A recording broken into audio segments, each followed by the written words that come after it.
দেশের ফুটবলে যতটুকু সাফল্য এসেছে তার সিংহভাগই এনে দিয়েছেন নারী ফুটবলাররা। ব্যাক টু ব্যাক সাফ জয়ের নজির গড়েছেন সাবিনা সানজিদারা।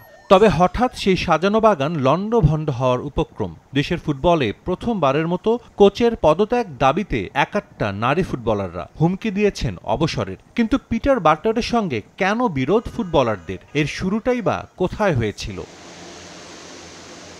এর জন্য অবশ্য ফিরে যেতে হবে গেল বছরের অক্টোবরে কাঠমান্ডুতে সাফ চ্যাম্পিয়নশিপে। সে সময় মিডফিল্ডার মনিকা চাকমা দাবি করেছিলেন কোচ সিনিয়র খেলোয়াড়দের পছন্দ করেন না। তার অভিযোগ নিয়ে তোলপাড় শুরু হয় বাংলাদেশ দলে। একটা সময় মনে হয় গ্রুপ পর্বের গণ্ডি পার হতে পারবে না মেয়েরা, যদিও শেষ পর্যন্ত আসরের শিরোপা ঘরে তোলে বাংলাদেশ দল। মেয়েদের এমন অভিযোগের প্রেক্ষিতে বাইরের কারো ইন্ধন আছে বলে দাবি করেন পিটার বাটলার।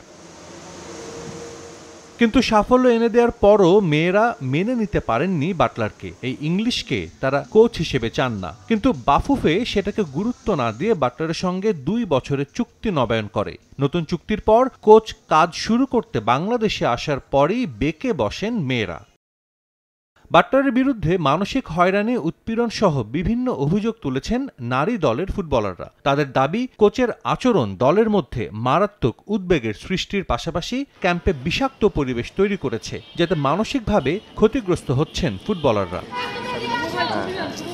খেলোয়াড়ি জীবনে ওয়েস্ট হ্যামের হয়ে ইপিএল খেলেছেন পিটার বাটলার। আছে কোচিংয়ের দীর্ঘ অভিজ্ঞতা। এই ইংলিশের ফুটবল প্রজ্ঞা নিয়ে হয়তো প্রশ্ন তোলার সুযোগ নেই, কিন্তু একটা দলের অধিকাংশ খেলোয়াড় যখন আওয়াজ তুলেছেন তার বিরুদ্ধে, নিশ্চিতভাবেই অভিযোগগুলোর সত্যতা আছে। কালক্ষেপণ না করে ফুটবল ফেডারেশনের উচিত দ্রুতই এর সমাধান করা।